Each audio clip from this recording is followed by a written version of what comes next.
શું ફ્રેન્ડ્સ, તમારાથી પણ રોટલી કરતી વખતે લોટ બચી જાય છે તો બનાવો પીઝા બર્ગર પણ ભૂલાવી દે તેવો વધેલા લોટનો નવીન નાસ્તો। તો જ્યારે પણ લોટ વધે ને ફ્રેન્ડ્સ, ત્યારે શું કરવાનું, થોડો લોટ ઉમેરીને લોટને સરસ કઠણ કરી લેવાનો। આ રીતે કઠણ થઈ જાય ને પછી તેને આ રીતના લાંબો સરસ સ્ટ્રીપમાં ગોઠવી દેવાનો છે। પછી તેમાંથી એક સરખા લુવા કટ કરી લેવાના છે, મીડિયમ સાઇઝના નાના 1 ઇંચ જેટલા જ આપણે લુવા તૈયાર કરવાના છે।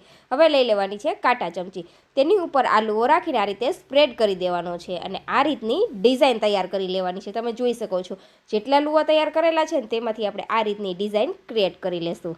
લોટ વધે ને આપણે તેમાંથી રોટલી બનાવી નાખીએ છીએ ફ્રેન્ડ્સ। તેના કરતાં આ વાનગી બનાવશો ને તો બાળકોની પણ ખૂબ જ પ્રિય થઈ જશે। હવે આપણે બધા લુવા તૈયાર છે ફ્રેન્ડ્સ, તો શું કરવાનું છે, તેને ગરમ પાણીમાં આ રીતે ઉમેરી દેવાના છે। સાથે થોડું એવું નમક અને 1 ચમચી જેટલું તેલ ઉમેરી દેશું, જેથી આ બધા લુવા એકબીજા સાથે ચીપકી ન જાય।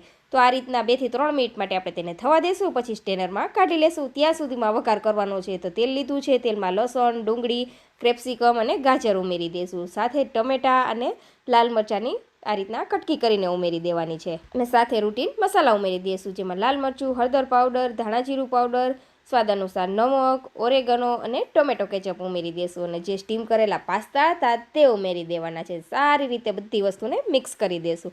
વેજીટેબલ આપણે અહીંયા 50% જ કૂક કરવાના છે। તો તૈયાર છે ફ્રેન્ડ્સ વધેલા લોટમાંથી પાસ્તા। તો જરૂરથી ટ્રાય કરજો।